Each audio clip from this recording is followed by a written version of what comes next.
Доброе утро. Здравствуйте, мы начинаем уфимский разворот. Сегодня в студии Елена Черкова. Руслан Валиев и Никита Полянин за звукорежиссерским пультом. Номер для ваших смс-ок традиционный, +7 927 304 1051. Писать можно еще и в Телеграм. Трансляции на Ютубе, на Фейсбуке мы запустили. Нас там можно смотреть, можно еще и там подписываться на нас. Так что вперед. Значит, у нас сегодня будет обзор прессы. Мы послушаем фрагмент программы «Послесловие» с Азаматом Саитовым. В гостях была Елена Прочаковская. Говорили о системе «Инцидент». Во второй части у нас будут гости. Юрист Айдар Муллануров и главный редактор газеты «Коммерсант» Наталья Павлова о юридическом форуме, который прошел недавно в Уфе, о проблемах юриспруденции и вообще права. Да, мы поговорим. Это будет еще раз вторая часть. Также мы по телефону сегодня свяжемся с супругой бывшего вице-премьера правительства Республики Евгения Гурьева, который был вчера задержан. Она хочет свою точку зрения высказать, и мы дадим эту возможность. Это будет в первой части, поэтому работать надо сегодня в темпе, и начнем мы с обзора прессы. Медиакорсеть. В Башкирии установили на работе судью, которая была уволена после жалобы журналиста Медиакорсети. Я напомню, если кто-то забыл эту историю, журналист МКСЭТ Марат Гореев наблюдал за судебным процессом в Гафурийском межрайонном суде. Там процесс проходил... Ой, сейчас я вспомню по поводу июне, по поводу бывшего председателя сельсовета. Да, летом прошлого года. В июне. Был суд, с которого Марата Гореева попросила судья удалиться как журналиста. Он сказал, что он останется там как слушатель, потому что на это есть у него полное моральное и законное, кстати говоря, право, потому что у нас суды вообще-то должны быть открытыми и гласными. Но, тем не менее, его попросили удалиться и как слушателя. Потом были какие-то такие забавные, интересные предложения у судьи, чтобы журналист написал расписку, что вот все, что он услышит, он не будет публиковать. Останется между нами. Да. Все, что вы услышите, должно остаться между нами. А в результате, естественно, на судью была жалоба от наших коллег из МКСЭТ, и судья уволилась сама. Вроде как уволилась тогда она сама. Но вот сейчас, вчера, ребята из МКСЭТ написали, что судья восстановилась на прежней должности. Там очень интересный повод для этого восстановления, как им пояснили в Верховном суде, исполняющая обязанности председателя Верховного суда Земфира Латыпова, она пояснила, что судья вернулась еще в декабре 2018 года к своей работе. Это было сделано после того, как квалификационная коллегия судей вынесла свое заключение, а причиной стало то, что в Гафурийском межрайонном суде не хватает судей, и поэтому вот очень тяжелая ситуация в Гафурийском межрайонном суде, и поэтому вот таким вот образом они решили, Верховный суд и коллегия квалификационной судей решили поддержать своих коллег. В письме, которое МКСЭТ получили от Верховного суда, говорится, что Альбина Давлетшина, вот эта судья, которая уволена была и теперь восстановлена, она вернулась по контракту временному на год. Этот контракт был принят. Сейчас проходит якобы конкурс на замещение вакантной должности судьи. Кстати, если кому-то очень хочется вдруг, да, если кто-то ищет работу, то вот Гафурийский межрайонный суд ищет судью. Там все очень плохо у них, видимо, с судьями. Вот. И вакантная должность, да, участники могут подавать свои заявления, кандидаты другие, и, возможно, кому-то повезет. Государству впору вводить программу «Земский судья», да, по примеру земского доктора, земского просто реально, учителя. очень классно. Здесь вот формулировка прям есть. Так, Давлетшина привлечена к осуществлению правосудия в качестве судьи. Вот прям красиво. Правосудие в качестве судьи Гафурийского межрайонного суда Республики Башкортостан временно на срок до 1 года в порядке, предусмотренном статьей 7.1 Закона Российской Федерации о статусе судей, а также в связи с наличием вакантной должности судьи и возросшей нагрузкой на судей Гафурийского межрайонного суда. Вот так вот. Бедные. Тем временем про Уфу, о том, как в Башкирии в 4 центральных районных больницах главврачами станут вчерашние студенты. Значит, по информации издания, смена произойдет в 4 больницах, среди которых Кармаскалинская, Белокатайская и Янаульская центральные районные больницы. Ну вот, например, если говорить про Белокатайскую больницу, здесь главврачом стал уже Роберт Иштуков. 88-го года рождения. Ничего себе, студент. Он закончил, получается, университет еще в 2013 году и, в общем, успел поработать. Положительным моментом назначения молодых может стать то, что они смогут быть ближе к народу, например, общаться с населением в соцсетях. Они лучше учатся новым технологиям. Также они еще не успели обрасти коррупционными связями. Однако, почему это может быть плохо, узнали у эксперта. Эльвира Хусаинова, кандидат медицинских наук, заслуженный врач республики, прокомментировала это решение. Мое мнение, чтобы стать руководителем больницы, необходимо иметь опыт организаторской работы. Есть приказ Минздрава, в котором четко прописано, кто может быть руководителем. Это стаж работы не менее 3 лет, хотя бы уровня заведующего отделением. Далее нужно иметь образование, общественное здоровье и организация здравоохранения. То есть так называется диплом. Для этого должен быть соответствующий сертификат. Предположим, человек выучился, далее ему нужно попробовать руководить. Надо начинать с малого коллектива, потом смотрит, как человек работает, как строить отношения с коллективом и так далее.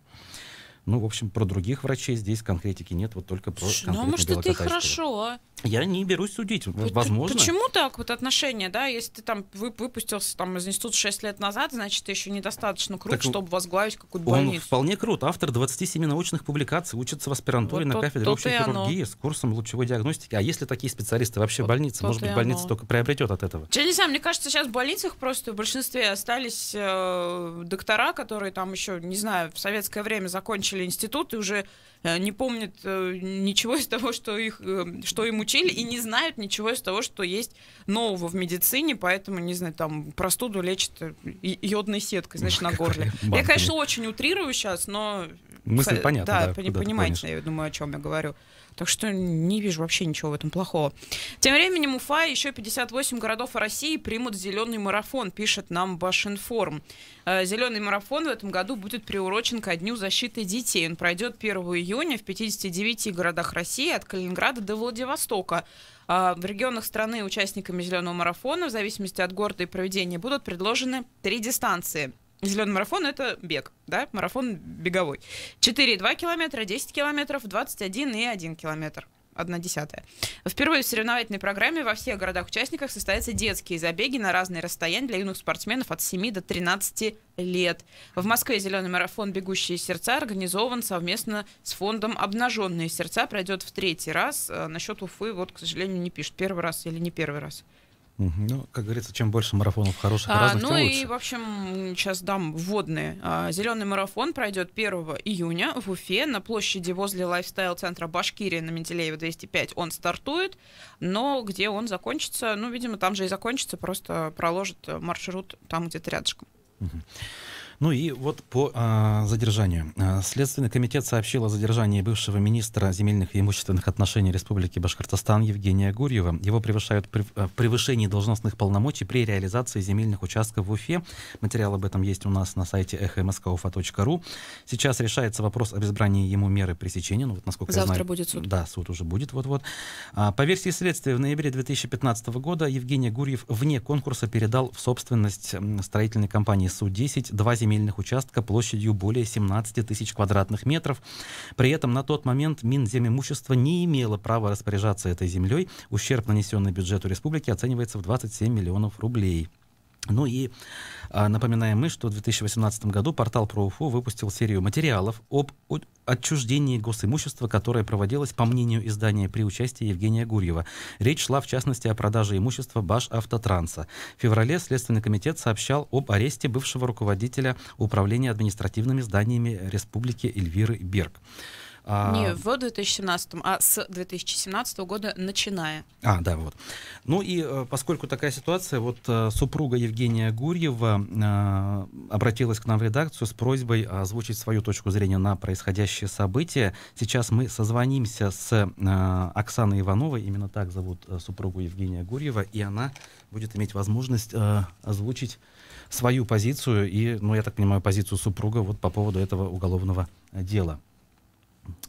Точнее, задержание, да, пока можно говорить, и расследование этого дела.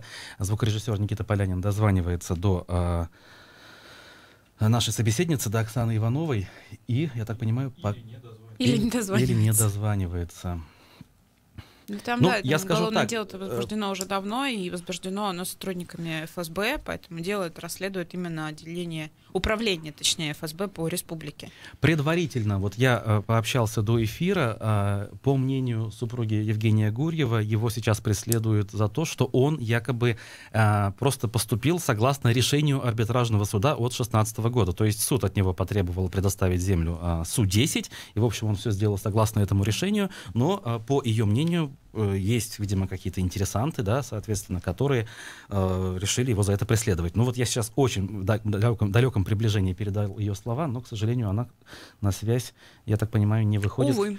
И трубку не берет. Ну, Ну давай тогда продолжим. напомним коротенько, да, всю эту историю. Про Уфу действительно начал писать с 2017 года, с декабря, первый материал вышел в декабре, по поводу всей вот этой ситуации, в том числе с Евгением Гурьевым. Серия называлась «Большой хлопок». Рамиль Рахматов, главный редактор газет «Бонус», автор этой серии материалов. Речь там шла, в частности, о передаче нескольких участков земельных в центре Уфы и распродажи имущества Башавтотранса, да, Ради Хабиров, когда пришел к власти, да, можно так сказать, вот в конце прошлого года на одном из совещаний в правительстве как раз поднимал эту тему, вспоминал публикации про Уфу, которые весь 2018 год продолжались. В том числе, там, я уже не помню, сколько там, минимум 5 частей, если да. это прям очень минимум. Причем больших таких. Я думаю, что если кому-то из наших слушателей интересно, можно просто набить в поиске на Уфу слово «хапок», и все материалы по этому поводу выйдут. Так вот, Ради Хабиров, когда пришел руководителем, да, стал руководителем республики, временно исполняющим обязанности. Вот, он потребовал разобраться с этой ситуацией, он потребовал, чтобы прокуратура и силовые ведомства как-то вникли, да, впряглись в эту тему, и как раз после этого был уволен руководитель Башавтотранса, Расим Махиянов, да, вот. Сейчас там продолжаются конкурсы, никак не могут выбрать руководство новое, ну и да, действительно были там задержаны некоторые участники всей этой схемы, которая, кстати говоря, там со стрелочками, там с цветными полосочками тоже на ПроУФУ есть, так что вот рекламируем тут материалы коллег наших. Там родственные связи, деловые связи, схемы. Ой, там такая схема. Я, кстати, помню, как Рамиль ее рисовал, потому что я работала тогда вместе с ним, это, конечно, было потрясающе, он там разложил у себя на столе несколько вот таких вот здоровых листов бумаги, там что-то с маркером, там что-то вот, как в фильмах про Шерлока Холмса, знаешь, вот эти вот стрелки там по карте, ну вот что-то в таком плане было, да, забавно, конечно, было. Ну что ж, раз уж Оксане Ивановой мы сейчас не дозвонились, видимо, что-то, ну не Давай знаю. продолжать, да, будем другой раз обзор дадим прессы. эту возможность. Продолжим. Что у тебя есть? Так, у меня есть что? Ну вот, банальный ремонт трассы в аэропорт. Как говорится, никогда такого не было, и вот опять, да, друзья. Значит, власти Уфы в этом году выделят на ремонт участка трассы Уфа-аэропорт 292 аж миллиона рублей. Речь идет о том, что участок будет от М5 до аэропорта ремонтироваться, перекладываться будет верхнее покрытие, грубо говоря, да, и будет наноситься разметка. Значит, одна из самых затратных эта дорог, напоминает в частности «Коммерсант». Находится эта дорога в ведении мэрии. Ежегодно на ее ремонт и содержание, согласно сайту госзакупок, бюджет выделяет от 100 до 200 миллионов рублей. Рекордные затраты потребовались в 2012-2015 годах, когда Уфа готовилась к саммитам ШОС и БРИКС. В этот период, по подсчетам журналистов, значит, на укладку асфальта на трассе было выделено около 1,5 миллиардов рублей, точнее. Там золотой асфальт миллиардов рублей. Быть. Знаешь, что это с бриллиантовой разметкой. Ой, которая вот вообще вот на века. И никто не предлагает главное решение какое-то кардинальное, чтобы Какое решение? Ну вот нормально сделать. Вот М5 на пересечении с трассы Уфа-аэропорт. Конечно. А зачем? М5 не ремонтируют каждый год на участке вот мимо Уфы, которые проходят. Слушай, ну просто у каждого человека есть свое хобби. Вот у руководства Уфы есть хобби каждый год ремонтировать трассу Уфа-аэропорт. Что плохого в этом? Я не знаю. Люди делом занимаются в конце концов. Рабочие места, все нормально. Жители Сибая тем временем грозят проводить массовые митинги, если ничего не изменится. Реальное время об этом пишет. 31 марта нам напоминают, что в башкирском Сибае прошел сход граждан. Жители считают, что если экологическая ситуация не улучшится, необходимо провести масштабный митинг, который, естественно, им никто не согласует. Да? Масштабный. Если ситуация не изменится в течение 10-15 дней, вот они такие сроки ставят, то будем принимать радикальные меры, решения в виде массовых митингов, говорят организаторы схода. Но по некоторым данным жители Сибая провели в воскресенье еще несколько встреч, не только вот этот сход. Встречи не пишут, к сожалению, где прошли, но я так думаю, что они все были посвящены вот этой ситуации. А 26, если марта они затопили, 10-15 дней, это где-то 6 апреля должно, да? 10-15, грубо говоря. 10-15 апреля. Ну, то есть, вот, грубо говоря, вся следующая неделя еще остается на решение проблем, а потом в середине апреля. Посмотрим. Ну, слушай, давай, у нас остается время, поэтому мы успеем в том числе фрагмент программы «Послесловие» с Азаматом Саитовым послушать. Напомню, вчера в гостях нашей студии была Елена Прочаковская, руководитель рабочей группы по взаимодействию, по-моему, с социальными сетями. Она отвечает за систему «Инцидент», которая реализуется в нашей республике. Инцидент-менеджмент – это возможность оперативно сообщить властям через интернет о нарушениях в сфере социальной политики. Совершенно верно. Для других также быстро донести свою жалобу до местного начальника. Для третьих же, что намного тревожнее, установление тотального контроля за умонастроениями в соцсетях. Нет, вы упустили что еще... ближе к истине? Нет, вы упустили еще. Есть инструмент у жителей манипулировать, пытаться общественным мнением. Вы знаете, с таким количеством инцидентов устанавливать контроль просто физически невозможно. Это я им говорю искренне, как есть. То есть, если говорить с нашей стороны. Во-вторых, то есть вы напрочь отметаете третью напрочь версию? Отметаю третью версию, потому что это не контроль над жителями, это жители контролируют власть, заявляют о своих проблемах и контролируют, потому что на каждый инцидент должен быть ответ. Инцидент – это одно обращение, которое регистрирует робот, и у каждого инцидента, у каждого обращения свой номер. Пока не будет ответа, который удовлетворит жителя, этот инцидент не закроется. Он будет висеть либо просроченным, либо на вторичной реакции. Соответственно, конечная цель – это закрытие инцидента с удовлетворением запросов жителя. Это, если говорить, зачем это делается. Ну, это первое – донести жалобу до чиновников. Второе – это оперативно заявить, как вы сказали, потому что заявить в соцсетях мгновенно. В соцсетях у нас ответ по этой программе сутки. Либо 3 суток, либо там уже дальше, если на вторичной реакции. И это, конечно же, поощряет жителей на новые обращения, потому что они пишут, им отвечают, вопросы решают. Особенно это касается сейчас ямочного ремонта или вывоза снега. У нас был топ на прошлой неделе. Мы ответили на 2400 с чем-то инцидентов, мы закрыли их за неделю. Посчитайте, пожалуйста, количество 11 сотрудников нашего отдела и разделите эти 2400 на 11. Это сумасшедшее количество рабочих дней. Мои работают всегда, потому что жители всегда бдительны. А что касается контроля, это не та цель, и когда говорят инцидент только до выборов, это неправда. Мы это все проходили в Красногорске. Это могут говорить только люди, которые не знают и не до конца понимают сути намерений Радия Хабирова. Вы хотите сказать, что инцидент жил-жив и будет жить и после сентября? Однозначно. Что должен делать человек, возжелавший сообщить инцидент о каком-либо факте? Куда ему писать? Или то, что вот мы в интернете пишем, посты, они автоматически как-то фиксируются? Совершенно верно. Это роботизированная система, регистрирует обращения из разных источников. В большей степени он обращает внимание на органы местного самоуправления, на страницы глав, на страницы временно исполняющего главы. То есть для этого не надо писать именно на страничку РИО главы или на страничку администрации? Ну, желательно написать, тогда роботу будет проще искать. Он найдет обращение в любом случае, но это может быть дольше. Если даже просто это какой-то человеческий склип или эмоция в интернете, все равно интернет его выловит, обратит на него внимание. В большей степени. Есть, конечно, это все-таки робот, мы знаем, бывает сбои. Но для нас все это вновь, поэтому как-то... Совершенно верно. Не все площадки, не все прям посты робот регистрирует, но, наверное, это в какой-то степени хорошо, потому что было бы тогда у нас не 20, сколько там, 2000 за первый квартал, а было бы уже 58, и вы тут рухнули. Соцсеть не позволяет идентифицировать личность пользователя, зачастую авторы постов могут быть просто ботами. Совершенно верно. Потому существует опасность, что инцидент-менеджмент может породить сообщество профессиональных доносчиков. Какая здесь опасность? Вот кто-то сигнализирует о реальной нехватке в конкретной больнице медикаментов. Его система вносит число искренних информаторов, а завтра он выдает кляузу, что, к примеру, главврач тискает по углам молоденьких медсестер. Дальше вот тот человек, войдя в раж, назовем его стукач, он начнет, скажем, заваливать вас сообщениями. У нас есть такие... И там, здрасте, 37-й год. У нас есть такие жители, которые создают фейковые аккаунты. Мы уже по их методам и стилям понимаем, что этот человек клонировался уже в женское обличие, он теперь уже женщина, пишет. А исходя из чего вы определяете? А вы знаете, по локациям, по методам, по стилю, иногда мы же их знаем уже, с некоторыми мы созваниваемся. Крутыши, что ли, уже? Не то, что крутыши, но вы знаете, у нас очень хороший коллектив. Иными словами, инцидент ни в коем случае не станет средством сведения счетов. Нет. Если Какого-то недовольного вы кем-то. знаете, мы с этим живем. Уже все, что могло случиться, случилось. В основном в 80% жалобщики, даже если они анонимные, они жалуются по существу. И если они не хотят открывать свое лицо, вот Ростислав Равкатович Мурзагулов, наш шеф, на встрече с главами говорил, ни в коем случае не сводите счеты, не разбирайтесь, почему это люди сделали, разберитесь именно в сути обращения. И это важно, это действует.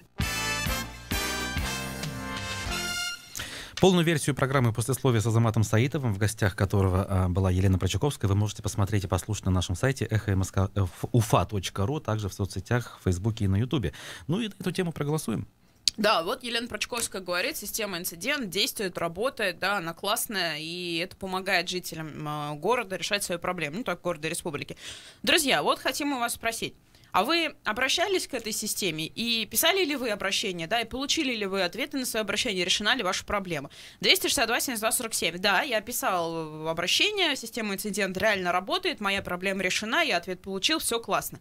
262-72-47. 262-72-48, я писал обращение много раз, никакого ответа, проблема не решена, вот все как было, так и осталось. Поехали. Голосование. Процесс пошел. Итак, 262-72-47. Я писала обращение в эту систему инцидента, о которой власти говорят там последние уже полгода. Я обращение написала, ответ получил, моя проблема полностью решена, у меня все классно, да, прям система отлично работает. 262-72-48. Я обращение написал, но она абсолютно никакого ответа не получила, моя проблема не решилась, система совершенно не работает, дурацкая система, зачем ее придумали, не знаю. Есть у нас... Ты писал? Я, кстати, писал кое-что там про дороги, да, и, к сожалению, ответа не получил. То есть я бы по второму вопросу, по второму, точнее, телефону голосовал бы. Тут важно что отметить, друзья. Системы такой отдельной, да, сайта типа инцидент не существует. Система работает в соцсетях. Да, обращение в соцсетях каких-то там, не знаю, Тегаля, Радия Хабирова, там, Елену Прочаковскую, кого угодно, там, Ростислава Мурзагулова. Ульфата Мустафина, в конце концов, других каких-то чиновников, глав администрации районов, например. Районов. Вот, поэтому, друзья, еще раз тогда напомним, 262-72-47, вы писали в соцсети с надеждой на систему инцидент, и ваша проблема была решена. 262-72-47. Вы писали, но ваша проблема никак не решалась, в итоге и не решена до сих пор. 262-72-48. Голосуйте, мы уйдем на новости, после них вернемся, подведем итоги.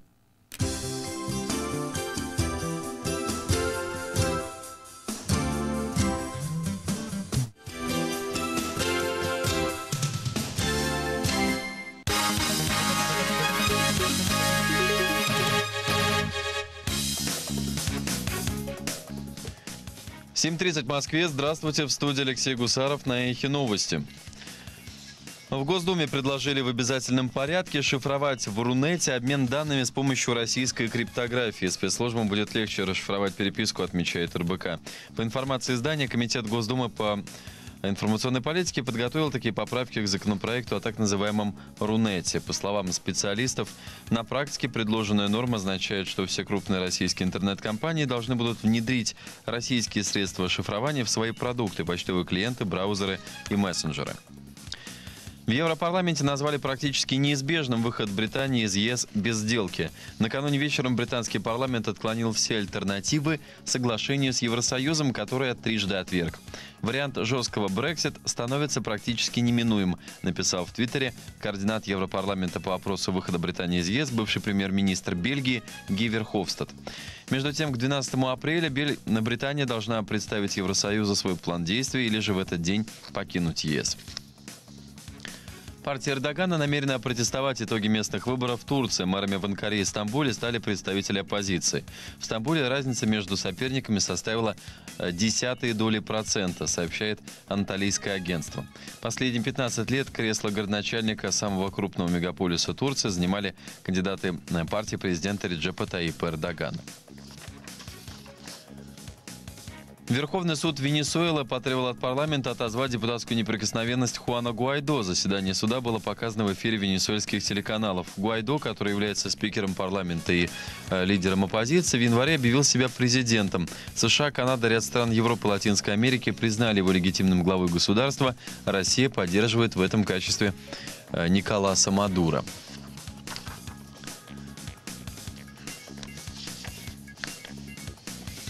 Президент Алжира может сегодня объявить об отставке. Об этом накануне вечером сообщил местный телеканал Ан-Нахар. В администрации президента заявили, что глава государства уйдет с поста до окончания президентского срока, который истекает 28 апреля, передает телеканал Аль-Арабия. 82-летний Абделязиз Бутефлика находится у власти 20 лет. После того, как он выдвинулся на 5-й срок, в стране начались протесты. Сан-Франциско и Лос-Анджелес могут ввести плату за въезд в центр. Местные власти собираются последовать примеру Нью-Йорка, где плату введут в декабре следующего года. Это одна из мер по борьбе с пробками, пишет Wall Street Journal. Ранее неоднократно появлялись сообщения, что сделать въезд в центр платным могут и в Москве, но официально это опровергают. О погоде в Москве сейчас -1 градус, в течение дня от 4 до 6, облачно с прояснениями и без осадков. Алексей Гусаров, служба информации, «Эхо Москвы». 3, 2, 1. Реклама. 5 волшебных вторников в Максидоме. Со 2 по 30 апреля по вторникам скидка 10% на все товары. И еще бонусы по карте Максидом. Максидом. Максидом. Понимаем в волшебстве. Грузоперевозки от 450 рублей за час. Такси 900. От стандартных «Газелей» до пятитонников 2 900 900. 16 апреля в зале White Hall поэт, публицист и литературный критик Дмитрий Быков расскажет все о русском анекдоте как о литературном жанре. В программе интересные вопросы, неожиданные ответы и встреча с единомышленниками. Начало лекции в 19 часов. Билеты на сайте прямая.ру и в кассах кассир.ру. Справки по телефону 8 917 348 03 50. Организатор лектории «Прямая речь». Возрастная категория 18+. Сегодня гостем программы «Персонально ваш» будет член Совета Федерации от Башкортостана, экс-глава администрации Уфы Ирик Елалов. Вопросы гостю присылайте на номер +7 927 304 10 51. Слушайте эфир на «Эхе Москвы» в Уфе после 15 часов. Телефон рекламной службы «Эхо Москвы» в Уфе 216 35 99. Будет реклама, будет и эхо. На то мы и партнеры.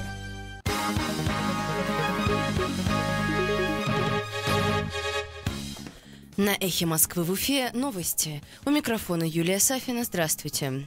Следственный комитет сообщил о задержании бывшего министра земельных и имущественных отношений Башкирии Евгения Гурьева.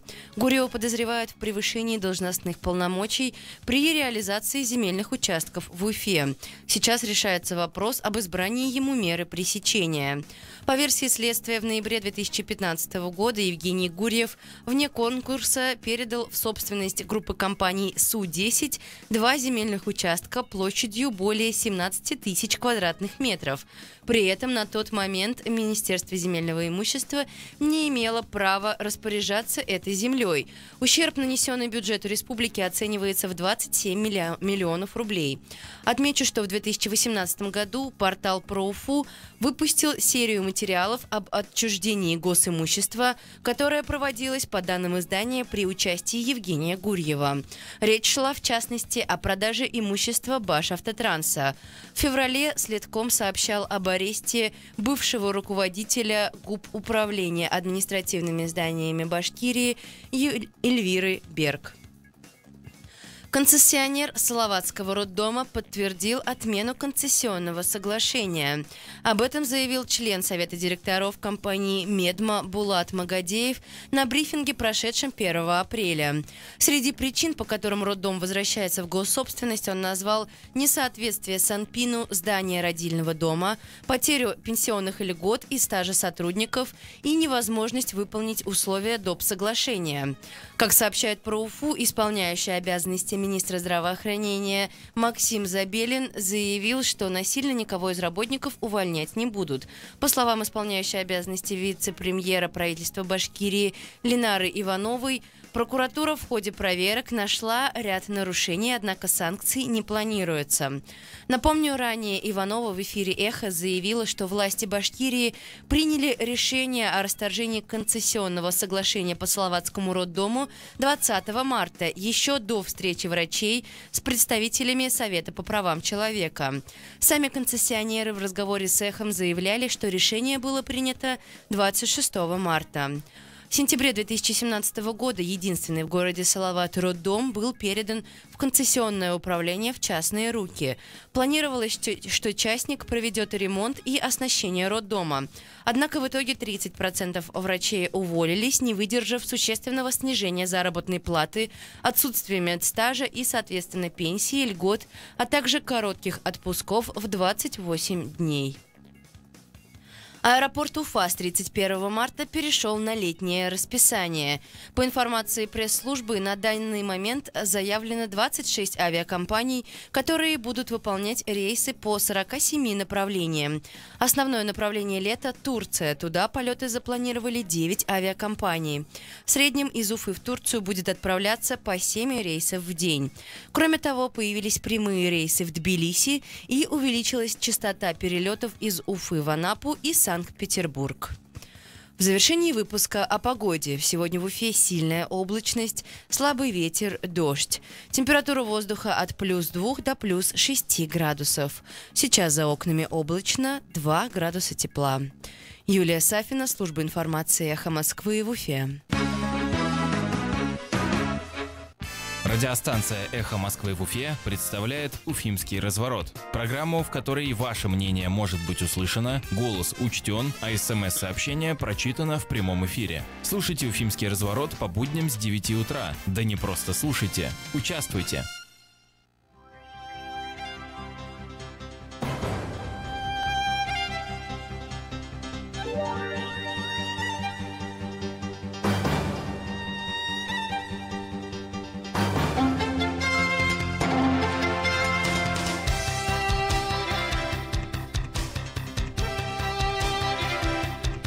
Продолжаем «Уфимский разворот». Руслан Валиев, Елена Черкова у микрофона, Никита Полянин за звукорежиссерским пультом. Мы до перерыва на новости объявили голосование и спрашивали у вас по поводу системы «Инцидент». Если вы писали обращение в соцсетях, жаловались на какую-то проблему, и ваша проблема была решена, вам эта система прям понравилась, вы будете делать так и дальше, то 262-72-47. Если вы обращения свои писали, но никакого ответа не получили, либо ваша проблема до сих пор не решилась, то 262-72-48. Давай будем подводить итоги сейчас. Что у нас там по цифрам? Да, падает голоса. Так, ну у нас, смотри, 33% писали обращения и получили на них положительные ответы, проблема была решена, 67% обращений написали, но ответов не получили. Ну, 33 тоже неплохо, слушай, я думал, меньше будет, если честно. Ну, как бы так. Ну что ж, ладно, спасибо всем, кто голосовал. Напомню, номер для ваших смс-сообщений +7 927 304 1051. Вы можете присылать на этот номер вопросы нашим гостям, поскольку у нас в студии юрист Айдар Мулануров и главный редактор газеты «Коммерсант» Наталья Павлова. Доброе утро. Всем здравствуйте. Доброе утро. Не просто юрист, управляющий партнер судебного агентства «Баристер». В Уфе вами совместно проведен большой масштабный юридический форум. Вопрос, Наталья, наверное, к вам для начала. Для чего вы его провели? Зачем тебе это? Ну, у нас была идея осенью. Многие регионы проводят юридические форумы, и партнерами является газета «Коммерсант», например, в Санкт-Петербурге. И мы с Евгенией Минибаевой, с директором башкирского «Коммерсанта», скажем, упрощенно так, тоже задались идеей, они провести нам. Мы очень много проводим разных вечеринок, как вы знаете, там мероприятий, в основном развлекательных для наших партнеров и читателей, для друзей. И нам хотелось сделать что-то другое. Что-то серьезное? А поскольку у нас очень много в издании материалов, касающихся судебных разбирательств, и у нас очень хороший пул комментаторов замечательных, вот именно юристов уфимских. Здесь достаточно, как бы, ну, на наш взгляд, очень сильные и медийные юристы. И вот мы с Женей думали, а кому бы такую идею подбросить, может быть, было бы самим юристам интересно или нет. И первый, кто нам пришел на ум, это Айдар Малануров, который практически ежедневно у нас комментирует какие-то споры. И мы вот предложили, просто встретились и говорим: Айдар, а вы не болеете ли вот идеей проведения юридического форума? А мы болеем. И каким-то замечательным образом выяснилось, что еще Айдар еще год назад с его партнером, с Эльвингу, они как раз хотели сделать то же самое, что делать там вот суперфорумы, там, насколько я понимаю, на хорошем счету в Тюмени. Для кого? Для чего? Вот нам, как не юристам, да, со стороны вот хочется понять. Вот собрались. Понятно, что самим юристам между собой поговорить может быть интересно, да, там какие-то опыты, практики поделиться между собой. А выхлоп какой? Для города, для общества, в конце концов, для правового сознания людей, скажу так, да, пафосно. Ну вот Айдар, наверное, лучше расскажет про миссию, которую они для себя определили как раз вот по этому мероприятию, потому что нашей задачей было как бы реализовать себя в чем-то новом, подтянуть партнеров и в идеале заработать. Вот это последняя наша, конечно, задача совершенно не была решена, но благодаря партнерам, по крайней мере, часть затрат мы смогли окупить. А вот у Айдара была замечательная идея, которую он сам расскажет, скорее всего, потому что это было, да, объединение юридического сообщества. Ну, мне кажется, у нас здесь общая миссия с нашими уважаемыми партнерами. Спасибо большое, Наталья, вам за то, что позволили нам вместе эту идею реализовать. На мой взгляд, вот юристы и журналисты — это две профессии, которые во многом ответственны сами перед собой за свою профессию и вообще перед обществом за то, что у нас в стране происходит, за то, как мы живем. Ну, можно долго там сидеть и ждать, когда что-то улучшится, смотреть на то, что происходит, быть довольным или недовольным, ворчать, возмущаться. В какой-то момент, в общем, ну, наверное, надо просто взять и начать что-то делать. И кому, как не нам, юристам, и как не вам, журналистам, начать вот эти вот первые шаги, ну, может быть, не первые шаги, но, в общем, какие-то значимые шаги делать для того, чтобы мы все стали жить лучше. Вы говорили, что вам понятно, что юристам интересно было бы между собой встретиться, да, вот на самом-то деле площадок таких нет. То есть это вот так вот в разговоре кажется понятным, а на деле, на практике, к сожалению, мы очень разобщены, нет единой такой профессии, нет единых площадок для общения, возможностей, где встретиться, пересечься. Мы с завистью, на самом деле, смотрим, как эти проблемы решают журналисты, во многом благодаря тому же издательскому дому «Коммерсант», который генерирует такие возможности для вашего цеха. Мы видим, как вы едино монолитно отстаиваете права своих коллег, когда это необходимо, когда кого-то вдруг обижают. Да? К сожалению, этого, на мой взгляд, не хватает в нашей профессии, нам есть чему у вас поучиться. И поэтому, наверное, вот, понятно, почему мы это делали вместе, потому что мы очень похожи по ценностям и по значимости наших профессий. Вот. Задача, наверное, была в том, чтобы, во-первых, мы друг друга увидели, узнали. Трудно быть носителем каких-то светлых идей в нашем современном мире, потому что не самое, наверное, хорошее сейчас время как для журналистики, так и для идей торжества права. Но, тем не менее, чтобы вот не потеряться и не демотивироваться, важно очень встретиться, сверить часы, понять, что мы хоть и медленно, сложно, но идем все-таки каждой своей профессии верным путем, почувствовать плечо коллеги. Вот я думаю, что одна из целей была именно в этом. Вот вы говорите про проблемы, которые между собой могут обсудить юристы на таких площадках. А проблемы в разных регионах разные или одни и те же у сообщества юридического? Я думаю, у нас генерально общая проблема в том, что мы никак пока не можем добиться создания качественной системы правосудия, которая позволила бы нам всем реализовываться, независимо от того, где мы живем, наша успешность в профессии, наша экономическая успешность. Вот я как практикующий юрист, как партнер судебного агентства, понимаю, что мой заработок, эффективность моего бизнеса полностью зависит от того, насколько право востребовано в нашем обществе. Ну, мы работаем с бизнесом, да, это значит, соответственно, вот востребовано бизнесом.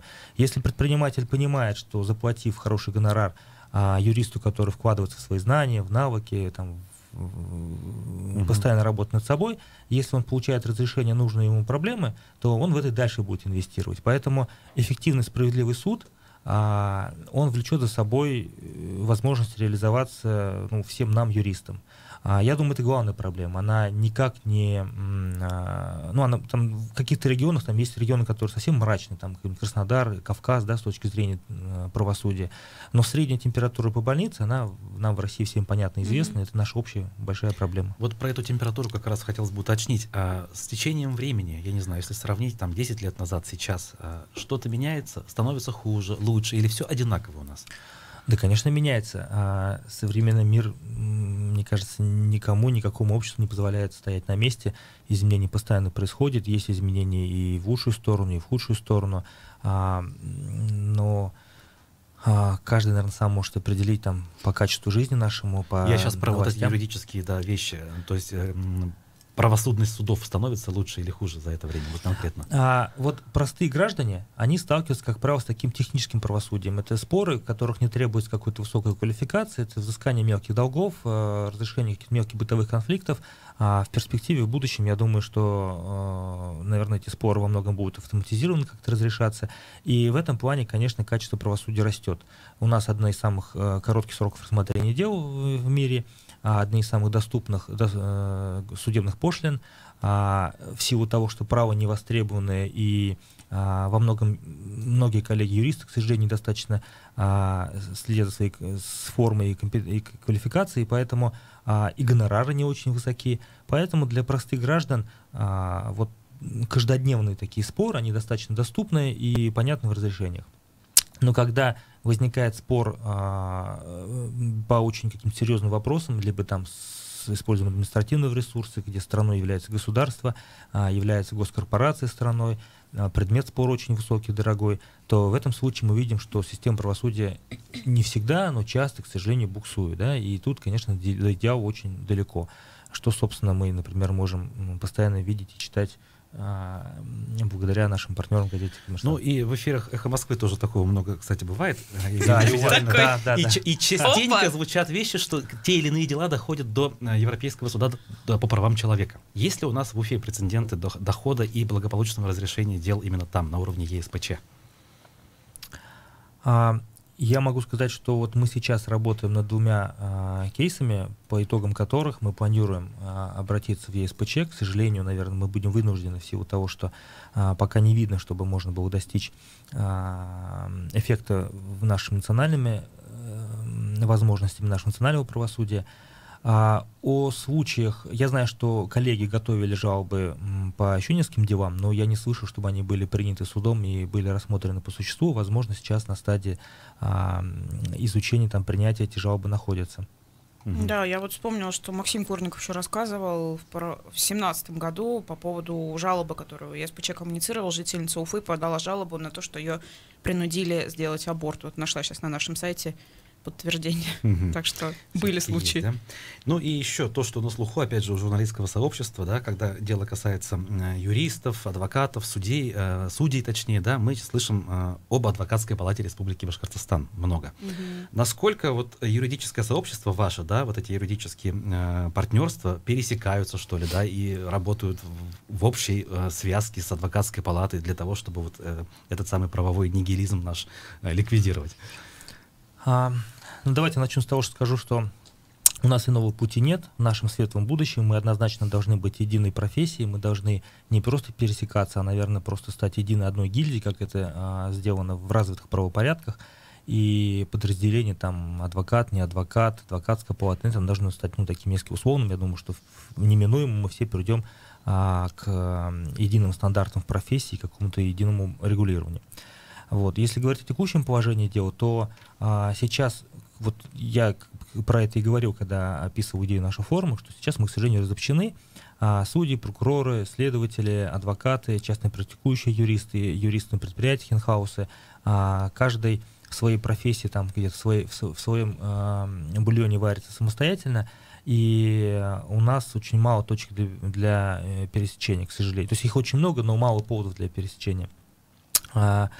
И пока, все так этим, может быть, недовольны, но почему-то шагов никаких не делают, пока я не вижу, что кто-то взял на себя роль такую объединяющую, чтобы создал повод для того, чтобы мы начали движение навстречу друг другу. Хотя сделать это достаточно просто, потому что мы все учились вместе, мы все друг друга знаем, мы все исповедуем одни идеалы, может быть, мы несколько по-разному видим пути их достижения, там, да, но цель-то у нас, я думаю, надеюсь, что у всех благие и одни.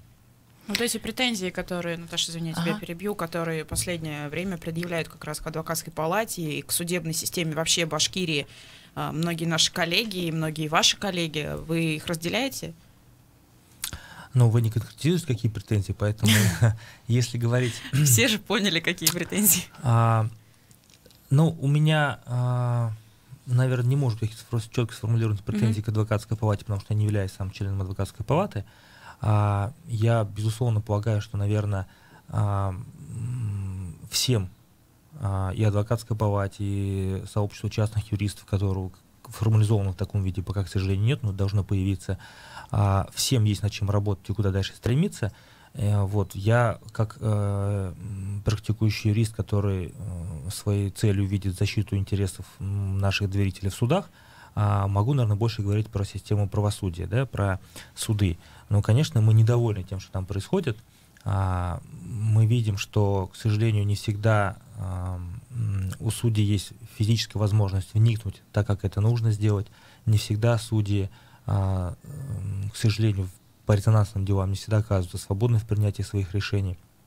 Мы видим, что во многом на качество правосудия влияет поведение нас самих, потому что мы очень часто, ну, я говорю про коллег, да, про весь наш цех, про нашу гильдию юристов практикующих, мы позволяем себе часто вещи, которые, в общем, кажутся дикими на Западе, да, мы можем там где-то обмануть что-то в суде, да, слукавить, там, не вовремя представить доказательства суду, придержать на какой-то решающий довод, там, напоследок, не раскрыть все обстоятельства.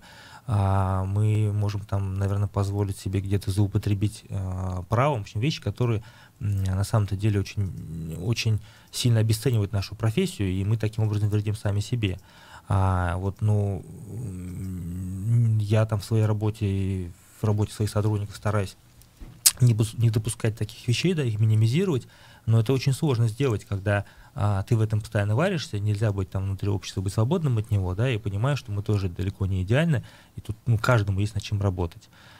Поэтому, если говорить о системе правосудия в целом, у нас в республике или в стране, доволен ли я? Ну, нет, недоволен, потому что надо быть довольным тогда, когда к нам начнут стремиться выводить споры из других юрисдикций. Это вот очень простой критерий, да, когда только есть деньги и возможности, крупный бизнес старается судиться в Британии, а не здесь, потому что это показывает качество правосудия.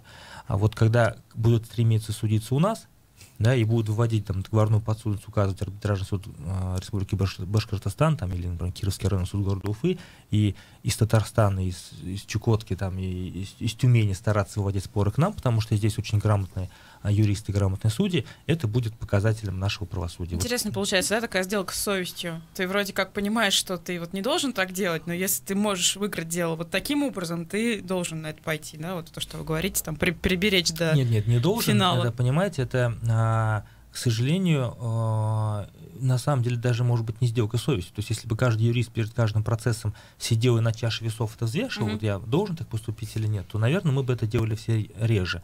А, к сожалению, это становится таким негласным стандартом просто в поведении, и многие коллеги даже не задумываются, насколько это этично, насколько это правильно, и насколько это вообще ведет к успеху их самих.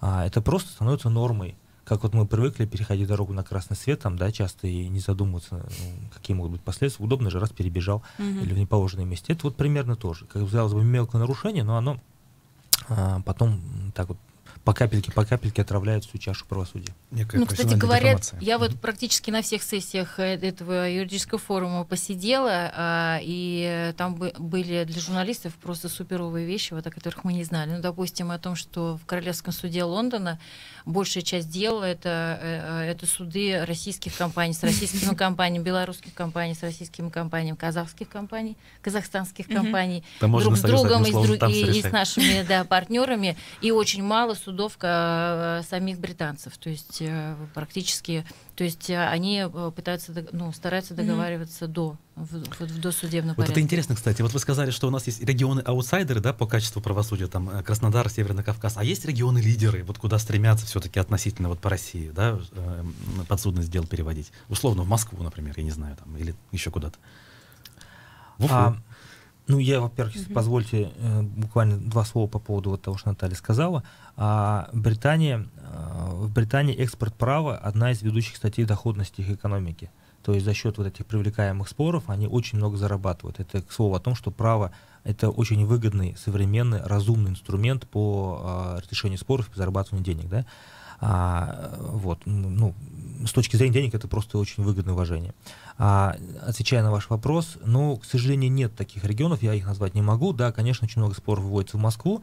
Это, опять-таки, часто бывает способом злоупотребления. Мы видим там, освещаются часто в нашей местной прессе споры с участием уфимских компаний, почему-то, которые рассматриваются в Москве. Часто это делается для того, чтобы просто кредиторам было сложнее, к примеру, туда ездить, судиться. Вот один из споров прямо сейчас. Вы знаете, что Банк Траст подал на операторов парка Якутова один иск в башкирский арбитраж, а второй в арбитраж суд Москвы. Очень интересно. Оба ответчика зарегистрированы в Уфе. То есть, да, это часто связано не с качеством правосудия, а вот с такими вот приземленными задачами, целями. В среднем ситуация по стране одинаковая, поэтому вот такой явной миграции куда-то нет. Поскольку у нас очень еще сильно стандартизированы все правила, да, правосудие осуществляется только по единым федеральным законам, то, соответственно, и ситуация примерно везде одинаковая. Извини, пожалуйста, Руслан, вот на форуме просто интересные были оценки. Я как раз взглядом обывателя большую часть слушала выступлений. Вот среди юристов есть такие стереотипы, что, допустим, есть сибирская вольница. Вот новосибирские суды считают себя очень продвинутыми и свободными, насколько я так понимаю, это вот время позволяет. Там и вот небезызвестные краснодарские суды, куда идут судиться заранее, то есть чтобы получить гарантированный результат, тот, который тебе нужно. Видимо, имеется в виду какая-то коррупционная составляющая. То есть есть особенности у региональных судов, и юристы их осознают. Да, да, если выделять, я бы выделял не столько Новосибирск, сколько Екатеринбург, потому что Новосибирск, он замечательный тем, что на аналогичный форум, который там уже не впервые, там не раз уже такой форум проходил, он там проходит в формате даже недели, туда приходят судьи, да, мы не смогли, к сожалению, добиться здесь у нас в республике, мы приглашали, возможно, в первый раз это было немного страшновато и непонятно, надеюсь, если мы будем дальше что-то подобное делать, то будет Наташа в ужасе закрыла лицо руками сейчас. Да, будет проще найти какое-то понимание. А вот с точки зрения, именно если говорить по судебному решению, по качеству, здесь во всем мире все очень просто и понятно. Там, где есть сильное образование, сильный юридический вуз, там, соответственно, есть и хорошие суды. Это вот, безусловно, прямая связка. Есть потрясающая юридическая школа права в Екатеринбурге, в Москве, в Питере и в Казани, наверное. Вот, соответственно, там, наверное, можно и говорить о более качественном правосудии. В Уфе не очень хорошая школа юридическая, судя по всему. Я сам выпускник нашего местного вуза, поэтому мне хотелось бы похвастать какими-то результатами. Давайте мы все-таки скажем, что на общем фоне выделяется вот именно Екатеринбургская школа. Один из маркеров того, насколько кто и как интересовался участием в форуме. Участие было бесплатным. 10 секунд. В общем, больше половины заявок мы получили не из Уфы. Ну что ж, на этой ноте мы заканчиваем наш эфир. Напоминаем, что в гостях у нас был Айдар Муллануров и Наталья Павлова. До свидания. Пока.